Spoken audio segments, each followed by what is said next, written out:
Everybody, it's Dr. Eric Balcavage and Dr. Erica Riggleman. We're back with another edition of Thyroid Answers Podcast, and we have another special guest today. This is Dr. Lacey Chittle.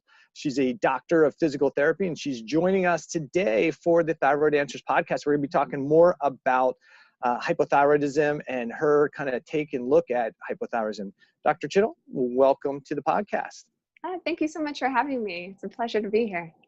Great. So we're happy to have you. And maybe what you could do is give us a little bit of your background for our listeners. As a physical therapist, that's kind of not the person that most people are going to for maybe functional medicine. Maybe they might think the same thing about chiropractors, which Dr. Eric and I both are, but obviously you've done some functional medicine training. So give us your background. How did you get from physical therapy to functional medicine?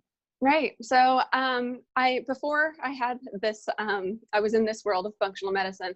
I worked in pediatric physical therapy, predominantly seeing children with pain disorders and genetic syndromes. Then I fell ill myself. So when I got ill, it was kind of mysterious, didn't know what it was. I was having all these symptoms like loss of vision in my eye. I had inflammation around various organs. So eventually I was just told it's likely an emerging autoimmune disease. I actually developed hypothyroidism, but mine was antibody negative. So it was an induced hypothyroidism from everything else that was going on in my body. I was placed on numerous medications, trying to control my symptoms of nausea and vomiting, fluctuating diarrhea and constipation, joint pain, muscle pain, tendon pain, headaches, and so on. And at the end of a year and a half, my rheumatologist, being on half a dozen medications and going from being completely bedbound to being able to walk to the corner, stand up for 15 minutes, he felt that this was a huge success. And he told me that I should probably consider this my new normal and that I have improved significantly. And I was in my latter 20s, and I thought to myself, I'm not going to be able to make it to my 50s, 60s this way. So I started looking for other answers, and I saw a number of clinicians who swore they were going to be able to fix me, and they weren't able to. So I wound up deciding that I was going to do it for myself. And I found the Institute for Functional Medicine. I went through their training, and I was my first patient. And so, awesome. That's awesome. I find it interesting that a lot of practitioners who transition from, an outside field into functional medicine, and often it is a driving force that it was their own health. They were their own first patient and a guinea pig, if you will. But it's that driving force, the emotional attachment to you wanting to get better that drives you to learn, which then opens the doors to be able to help so many other people. I think that's absolutely amazing.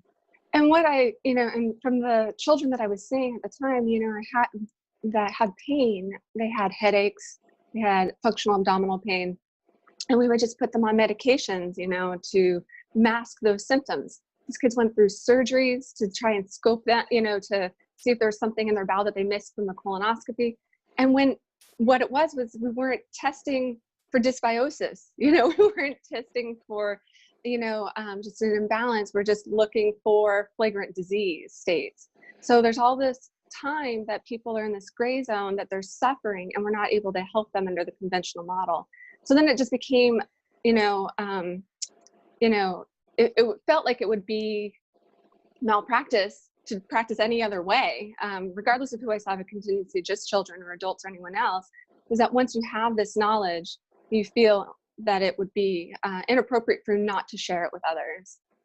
Yeah, and it's not, and we kind of make this point quite a bit. It's not necessarily that you have a bad doctor or a bad rheumatologist or a bad anything. The reality is it's the model. The model is focused on disease management and disease detection. And what we would probably all agree with is that disease occurs as a result of dysfunction for an extended period of time, right? And so the model is just not set up to look for and manage and identify dysfunction and correct dysfunction, because everything's based on pathology and symptoms suppression. So we have to sometimes be careful that we say, oh, all these doctors are bad. They're not bad. They're doing what they were trained. They do what they know how to do. Yeah. Right. I mean, I'm sure you have, patients who come back to you and say, my doctor won't order this test or do that. And it's that they don't know what to do with the answer, right? So you can't expect a doctor to order a test if they don't know how to interpret it, you know? Yeah. Or know what it even means. Right. And the model's just not set up for that. I mean, we live in a world of an insurance-based model, and the insurance-based model is focused on symptom suppression and disease management or surgery. And if those things aren't justified by running a lab, then the lab's not medically necessary, right? It's not that it's not appropriate. It's just not medically necessary to prescribe or to do a treatment, right? Which is typically either prescription or surgery. Yeah. So now you're in this world of hypothyroidism and functional medicine, and much like probably us, you realize that hypothyroidism is just a piece of a big puzzle, right? And that's not one of the big points that we make is that, hypothyroidism is really the protective mechanism, right? So when there's stress, there's dysfunction somewhere, the body's natural inclination is to kind of slow down metabolism. And it's not necessarily like the system went haywire. It's really a great adaptive mechanism. And so when you start seeing patients that come to you with these chronic symptomatology, one of those things you probably look to do is to identify, do they have a thyroid physiology problem, which is probably the more appropriate way to say it than a thyroid disorder. Because when we think thyroid disorder, it's all about the gland. And the reality is it's about a physiology shift. What are you looking at, or what are you seeing as the big triggers in your patient base of what's triggering their thyroid physiology change? Great question. So we know with autoimmunity that there are 3 or maybe marginally 4 triggers for autoimmunity. So the first thing you have to have is a genetic predisposition. So usually when you ask the patient, do you have a family history of any autoimmune diseases such as psoriasis, thyroid disease, so on and so forth? Usually the answer is yes. Number 2 is that you have to have a leaky intestinal lining. So so that's something that you can identify with a history, and then also with testing of their stool, doing comprehensive stool analysis. And then the third thing that you need is a trigger. So that can be a hormonal shift. That can be like in thyroid disease, it's very common to develop thyroid disease at puberty, during pregnancy, or during menopause. It can be an environmental trigger. It could be an illness. So it could be a bacterial infection, a viral infection, a fungal infection. Those can be things that you were exposed to at some point in your life. Herpes, various strains of herpes are very common triggers for thyroid disease. And then in the environment, it could be anything from your food to something in your water or the air that you breathe that could be the trigger, or a very stressful life event. So figuring out which ones those could be for that individual, really important. So it's an individualized plan that is created based on what I hear in that hour and a half evaluation that I have with the individual. And then in order to have those antibodies produced and stuff, you have to have that loss of tolerance. So that's that feature of autoimmunity, of it actually being diagnosed as an autoimmune disease where you have antibodies and such, is there is a loss of tolerance. So, but for something, I think that a lot of people will look and try to find that one cause. And I think what you're trying to explain with the autoimmunity process is that it's kind of like the perfect storm. It's that you have the whole set of all of these things that are happening all at once, and they may have been ongoing for many, many years. And then that one trigger, I see it often with a lot of patients with autoimmunity. It was some sort of, a loss of a family member, going through a divorce, going through a big move, something traumatic, usually emotional, that just sets them off. And they often put a lot of emphasis on that one thing, but I have to kind of spin it and let them realize that, no, that's not that was the trigger, but you had an environment that allowed that trigger to become a big issue, because people always have emotional things that happen to them, and not every person develops an autoimmune issue. It's that, we also had a poor diet. You had the environment, you had the leaky gut, you had all of these things that were set up, and then you just had that one trigger. And so I think that's a great way to explain it to people, is that it's a setting of multidimensional. Yeah, it is. Absolutely. Yeah. And even when it comes to like, a gut infection or a chronic viral infection like the herpes. Like I oftentimes get people who come and ask me, well, my viral titers for, herpes simplex, are elevated, so I need to, deal with that. Or, my Epstein-Barr, titers are elevated, and so we need to do something about that. I need to be on therapy, repeatedly or what have you. And the truth of the matter is, well, why can't your body keep that in check, right? Mm-hmm. Many people are exposed to, various herpes viruses throughout their lifetime. It's like over 90% by the time you're in your 40s or something. But not everybody constantly expresses it. Mm-hmm. So there's clearly some dysregulation of your immune system that's allowing it to keep on flaring. So that's what we have to work on, is healing the gut and, strengthening the immune system so it can act appropriately. Mm-hmm. Yeah, I agree with that point. I think if we start to take a look at what's going on with people, a lot of times we think that, hey, I had virus and I got rid of the virus, or I had Lyme and I got rid of the Lyme, or I had bacteria and I got rid of the bacteria. The reality is that for most cases, you don't technically get rid of the organism. The organism just goes dormant. So you may do some killing of organisms, but for the most part, the organism is either active and creating a problem. It's either functionally dormant, asleep, and waiting for the right trigger to reactivate it, or it's dead. And for most people, it is a stressful event that triggers some tissue damage or cell stress that reactivates the organism. So trying to just kill doesn't really work well, because the organism still has fuel. And that's one of the number one things that we have to address if we're going to help somebody long term, is we have to identify, okay, why do they continually have a fuel source? And that's typically triggered by the chronic stress response that can be, as both of you guys said so well, that it could be an acute or a chronic stress, and that's a cellular stress that then triggers the kind of this reactivation of the dormant organisms, if that's at the root of it. It's usually not just the dormant organisms that get reactivated, but the tissue damage elicits essentially fuel. Free iron is one of those great fuels to reactivate organisms, because that's kind of their fuel supply. And now you've got a chronic infection. Yeah, I think going along with that is the gut bacteria. People always want to go after SIBO and, dysbiosis and candida, but you got to take a look at, well, why is that able to thrive there? Looking at the stomach acid, looking at the biliary function, all of those things are kind of that stepping ground that allow that to become a problem in the body.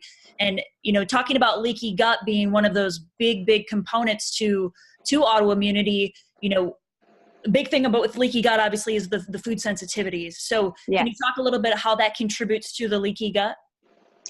Yeah, so food sensitivities are, I think, the byproduct of having the dysbiosis for a period of time, right? So it's very common in thyroid disease to have impairment in stomach acid production, right? So you first have to figure out, does that person have low stomach acid?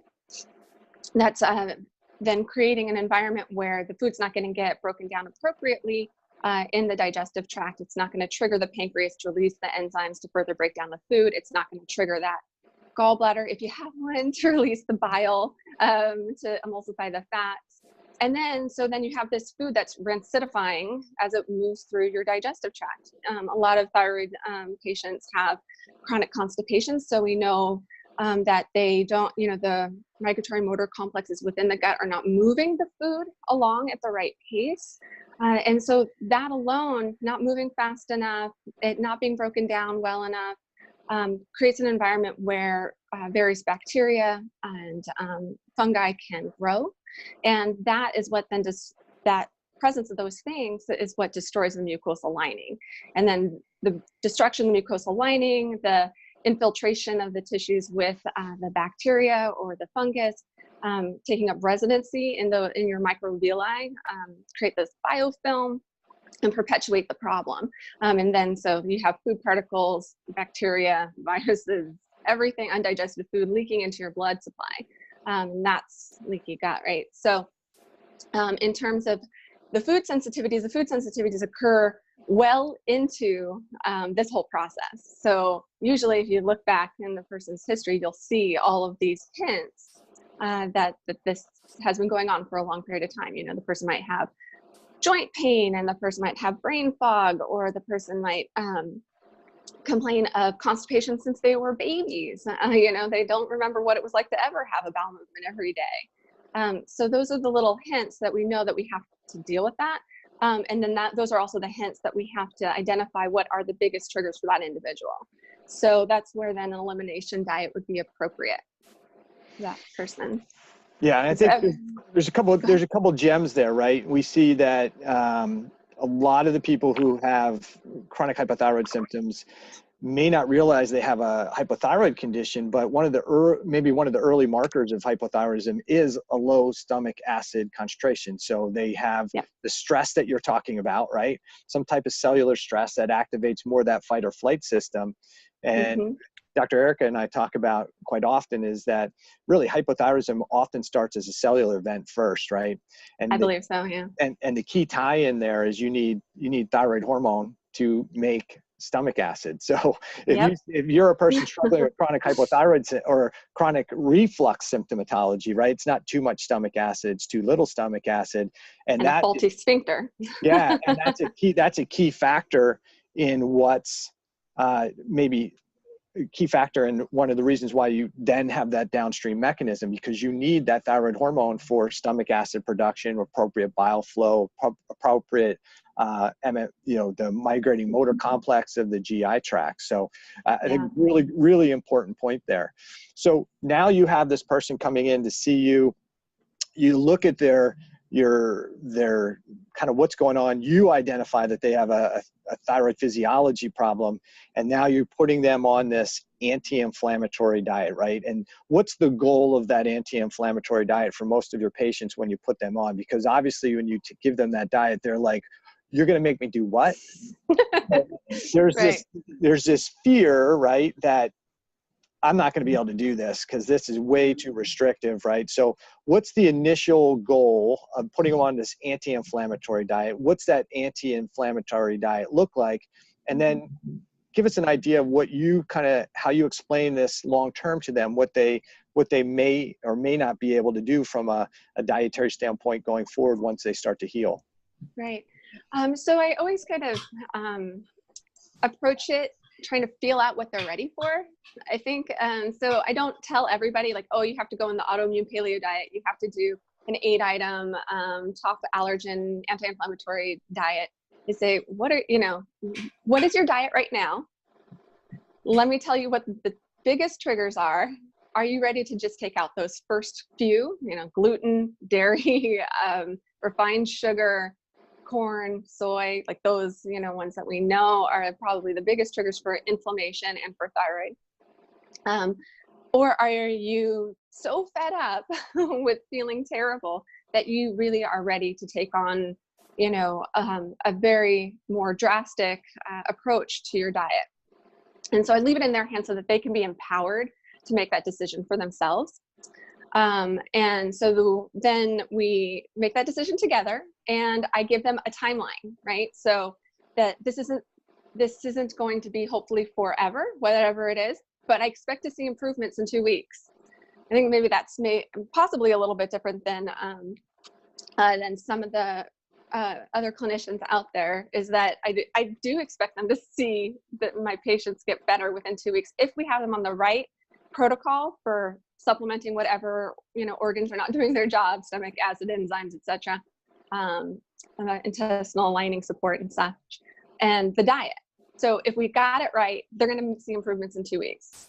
If I know that that it's not enough for them, like just doing those 3 food items, then I tell them that at 2 weeks we're going to check in and we'll make a decision at that point whether or not we are going to go further into this. So it's become increasingly more popular to do like an autoimmune paleo style diet to decrease the inflammation and allow the body to heal from those food sensitivities. And so I'm definitely seeing more people doing that diet. And so one of the questions I get often about that is whether or not this is a lifelong diet. And the hope is that the hope is that you can actually potentially reintroduce for seeds and nuts, hopefully eggs, and that sort of thing. Maybe even down the line, you can tolerate legumes as well. But you need to quiet the inflammation. And so you need to figure out what your particular triggers are and stick with it long enough until your symptoms are resolved or you're really happy with the progress that you've made. So that's a question I get all the time, is whether or not, it's time to reintroduce food. Well, are you happy with your results? Like, are we happy with how far you've come? And if the answer is no, then I tell them, okay, well, let's tailor your program a little bit better to get the results that you want. I think it's really key importance that you give them options and you let them make the decision, because if you just go in there and say you need to get rid of this, this, and this, and this, they may feel like you're pulling their emotional, their emotional support, their emotional crutch away from them, and they may pull back and not want to do it. And so by letting them make that decision for themselves, I think is really crucial. I'm getting more and more patients who are coming into my office who are already doing the AIP diet, or they've done the Whole30, or, they've already done a restricted program. So they already get it. They've already made that decision that those foods have to come out of my diet. But then they're saying, I don't know if I can maintain this long term. And they're in that confused state of, well, I know I needed to heal my leaky gut, but is it healed? And when do I add foods? And it becomes more of a systematic approach of, okay, let's figure out where you're at in this healing process, and when is it okay or appropriate to add foods back in, and what should you be looking for to get you to a moderation type diet. I mean, I believe that, yes, some patients probably do need to stay on a very restrictive diet, maybe long term, if they start to add foods and they feel terrible. But there's a lot of people that, we want to get them to a point where they can have more variety without that being huge triggers for them, that their body can handle small amounts of, low carbs, things like that, things that are easier on the body that later on they can handle, that maybe now they just isn't a good fit. And one of the things that I often mention, so I'll mention it here too, that not everyone may think about, is that, we're talking about tissue healing, right? So if you have a leaky intestinal lining, that means that mucosal lining is not there in a very healthy manner, and the microvilli of your intestinal lining are actually damaged to some degree. Well, just think about if you got a surgery or if you got a really deep cut. How long does it take for that to heal? Tissue healing takes 6 to 8 weeks. So how can you expect that to just turn around in a matter of a few weeks of being on, a particular diet?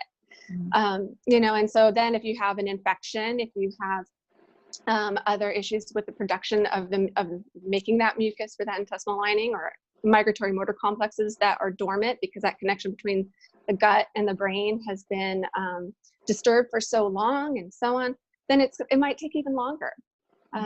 So yeah, explaining that and empowering the individual to understand what's really going on inside their body and allow them to make the decision, I think is really important, because I feel like, especially having been the patient myself, you feel like everything's happening to you, and you've lost your power. You've lost your life. Your body, your body's, working against you. People are telling you what to do, what medications to take. You can't do all the things that you want to do. And now I'm telling you to do, that you have to do something else, and you can't do these other things that give you joy. It's not a way to go. So it really is important to understand why this is happening and how it functions, and empower the individual to take it on for themselves to heal their own body. Yeah. I would tell our listeners too, when you started some form of an anti-inflammatory diet, right? One of the key things is to understand is if you're aggressive in the beginning, it's kind of easier. It's harder, but easier, because you're removing so many things. And then once you feel better, then you have that opportunity to try and bring back some of the things individually and see how your body responds to them. And if you do well with them, then there's things you can bring back. The reason we have so much sensitivity sometimes to so many things, just because it's what we're putting into our GI tract frequently, is typically the thing that we wind up having multiple reactivity to. And while you mentioned this, and I say it to my patients too, that, hey, we should start to see, I typically say we're going to start to see some changes in the first couple weeks as you go through this process. And you probably, maybe you can add to this, but sometimes those patients are going to see positive changes, right? Where they feel less gassy, less bloated, less constipation, less brain fog, less fatigue. But it's also important to let people know that there's also another side of that. When you start to give up all these things that your body's accustomed to and used to, you may also have some negative symptomatology go through that, right? Would you agree with that? And can you expand on that a little bit? So we might disagree a little bit here. So my business model does allow for people to do this concierge care where they can email and text message me in real time. And so I can catch things when there may be a little hint that something's a little off and we're going to need to tweak something with their supplementation or their herbal protocol for XYZ, infection. And so I can catch it ahead of time. So usually the suffering's pretty minimal. And so because I do that, of course, every once in a while, somebody tells me 2 weeks later, because they're not doing that with me, like, oh my gosh, I was miserable. My brain fog got worse. I was achy all over. I'm like, why didn't you call me? So yes, those things can definitely happen, but there are ways that we can mediate them, depending on what the symptom is. So oftentimes, if we're dealing with an infection, what we're experiencing is some die-off reactions. So, flu-like symptoms, brain fog, achy muscles, joints, etc. And so you can utilize things, supplements to bind that up in the digestive tract, help keep the bowels moving as quickly as possible so things aren't sitting in there for a couple days at a time. So those things do happen, but they can be mitigated pretty well, I think. Yeah, it's not that they, I try and reinforce to my patients, like if you're a 5 cup of coffee a day person and you're giving up coffee, that's true. Yeah. Or even, I wasn't thinking about that. Yeah. We oftentimes see people who have regular or looser bowels, and then they give up gluten and grains, and now all of a sudden they're like, they now can't go. Constipated, right? Yeah. And so they're like, I think this diet's making me worse. No. You were having regular bowel movements because you were inflaming your bowel on a regular basis, and it was dairy's a big one for that too. Yeah. So I think that's one of the key points I want to make sure that we cover. So if you're a person who's listening to this and say, hey, I'm going to try this anti-inflammatory diet, and you go, man, I feel a little bit worse initially on it, that's not abnormal to just go through some withdrawal responses as you go through the process. And that's why it's always good to have an advisor, a coach, a functional medicine practitioner to work with, so that when you have those symptoms, you're not worse by doing a healthier diet. The body is just trying to adapt to the changes, because if you take away some of this food, as Dr. Lacey said, you're going to wind up having a change in your gut flora. And that's, you're not feeding some bacteria. There could be some die-off reaction just from that. And there's going to be new bacteria that have to come on board, because you start putting a bunch of healthier foods in there that you don't have the bacteria to really break those down appropriately. There can be some changes. And that's why it's always good, if you're going through this process and you on your own and you start to have some struggle, it's always good to have an advisor to work with to say, nope, that's kind of a common thing. Don't worry about it. There's things that we can do here to help you. And I think that's what you were kind of getting to when you were saying, yeah, we can tweak that a little bit. So good point there. So from a stress perspective, right, we're talking about food can definitely play a role on what triggers problems for people, triggers hypothyroid symptoms. We talked about, there's really the big 4: physical, chemical, emotional, microbial. What are some of the other big things that you really see as the triggers for a lot of your patients that say, man, I was doing great, and then all of a sudden I'm now having all these problems?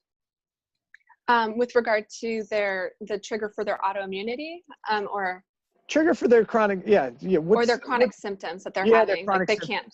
Okay, so I think that the ones that kind of go undetected. So as you know, I know you agree with this, is that oftentimes doctors are trying to just correct the physiology. So correct a lab test, right? So we get your T3, T4 looking good. We get your TSH in a good range. So you should be asymptomatic now.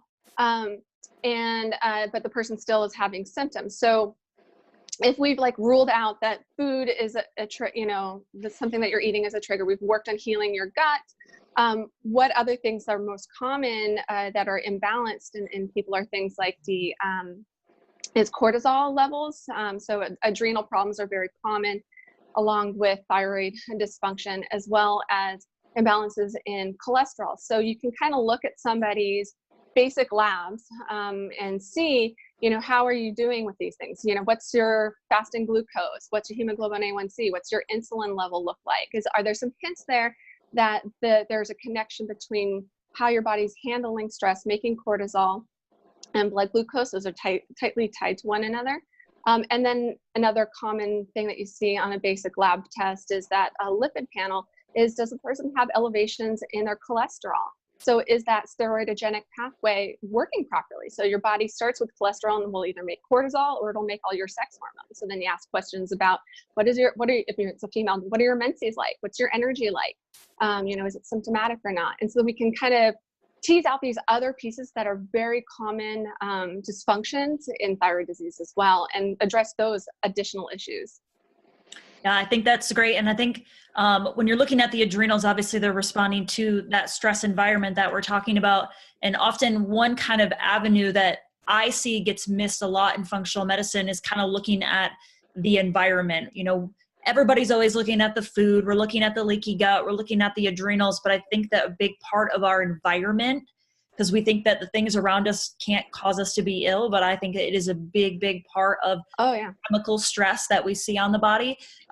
What big triggers chemically and environmentally do you see that can cause big issues with your patients? The air we breathe, the water we drink, all the products that we use in our home and on our skin. Any of those can have endocrine disruptors in them. Resources that I use with my patients are things like looking up your municipal water. If you're drinking tap water, look and see what's in there. There is on the Environmental Working Group has this independent water testing, which is interesting because it will look different than what your municipal water report will be. So sometimes there's things in that water that could be triggers for why your thyroid disease keeps on percolating along and you're having symptoms or can't lose weight or you have a hormonal imbalance and so on. So I say check out your water and see what's in there. Chlorine is in all municipal water, and so the air quality inside the home, what's one of the biggest triggers for toxicity in the air inside the home is the toilet bowl, because you flush the toilet and it aerosolizes all this chlorine into the air. And for some people, chlorine gas is one of those things that can be a trigger for them. So having a filter for your entire home, if you can't do that, at least on your tap, picking a filter that will filter out the things that you have found to be in your water where you live. The other ones are like location. So like, where do you live? Do you live really close to a highway? Do you live really close to fields where they might be spraying with pesticides? Do you live really close to an airport where you're exposed to all of these petrochemicals? All those things can be either endocrine disruptors and or mitochondrial toxins. Excuse me. And so, if you live close to those things and you're just not getting better, it might be worth looking into moving if you can to avoid being so close to those chemicals. Your home environment can also have mold. So a lot of folks, have chronic yeast infections in their nose, in their throats, in their mouths, in their vaginas or digestive tracts and stuff. And part of the reason why they can't get better is because they keep on breathing in some other, fungal infections and stuff. So that's what's keeping their bodies from being able to recover, and it's the immune strength. So I definitely look into those things. I ask everybody who works with me to go to Skin Deep and look up their chemicals that they use, both for cleaning in their home, washing their hair, washing their face, putting on the makeup if they're a woman, using makeup, to see what's in it. And if there's any endocrine disruptors in there that could potentially be adding to it, or carcinogens and things of that nature that could be just making their immune system worn down. So yeah, that's an amazing website. I send all my patients there, and it's eye-opening. You know, instead of me telling you have to go home and throw your makeup away, I tell them, go to the website, type it in. Let's see how toxic it really is. And it rates it, gives it an A through an F rating. And then they can go in there and read all the chemicals and what it can cause. And then they make, again, it goes back to that, they make the decision that it needs to be thrown away and that they need to find something better. And that also, the website gives them an option to search other products that are less toxic that they can find and start using. Exactly. And, you know, I think it is overwhelming to do food and to do your cleaning products and your makeup and everything else. So, you know, this is something to consider over time, you know, so don't feel like you have to, oh my gosh, I just got my diagnosis of Hashimoto's, I need to do all these things at once. It's like, no, well, when that bottle is empty or you're getting down to the last little bit, throw it out and find the cleaner product, you know. And so over time, you are just shifting your whole home environment. Your toothpaste, you know, fluoride is another one, you know. So for some people, it's keeping their antibody production up, you know. And so little things like that, these are little shifts that when we're just kind of fine tuning your immune system to function as best as possible, that we can look at as potential triggers for you, and whether or not we need to, you know, adjust things a little bit further. I'd say the one other thing when you're talking about the other stressors, when you say in your home, the other stressor we really have to consider. People? Yes. Right? Yes. So I just had this conversation with a patient yesterday. You know, we're walking through what's going on and she's improving, but every conversation's really about the relationship with her spouse, right? And how really unhappy she is. And I said, listen, this is the continual conversation about how unhappy you are in the relationship. And maybe I'm not the person to tell you to get a divorce, but if your relationship is that unhappy, that's probably the number one stressor in your life. That stress is causing your dysregulation in your GI tract. It's creating your cellular stress. It's deactivating your thyroid hormone. It's doing when you're looking externally for all these stressors, and really your major stressor is how you're internalizing your personal relationship with the person that you spend the most time with. And so we also have to consider that, right? You see that as well? Oh, most definitely. You know, I think as time goes on in that relationship, like you clearly have a very good relationship with this person that you are able to bring that up, you know, but, you know, you might see hints of that, you know, with the eval, but it's totally not the time to say anything about it. But if the person's not progressing and making improvements in their health, you know, then it needs to come up in conversation and explain to them how that stress response, you know, the activation of the sympathetic nervous system, the release of these chemicals reduces stomach acid secretion, slows down digestion, how it affects, you know, the pH of your blood, you know, and how that affects then the organs. And going through and explaining that, even giving them, sometimes I'll use the correlation with the stressed cow before it gets slaughtered, right? You know, like if the cow is stressed before it's slaughtered, you know, what happens to its meat? It goes bad. You can't sell the cow. The meat is all acidic. You know, the same thing is happening in your body every time you get stressed out. And if you can't turn off that stress response, you know, that's contributing to your pH, that's contributing to the release of these hormones that are activating the suppression of your immune system and so on. And, you know, of course, there's an effect of stress on whether or not you can recover from this autoimmune disease and put it into remission. But remission is possible. Yeah, absolutely.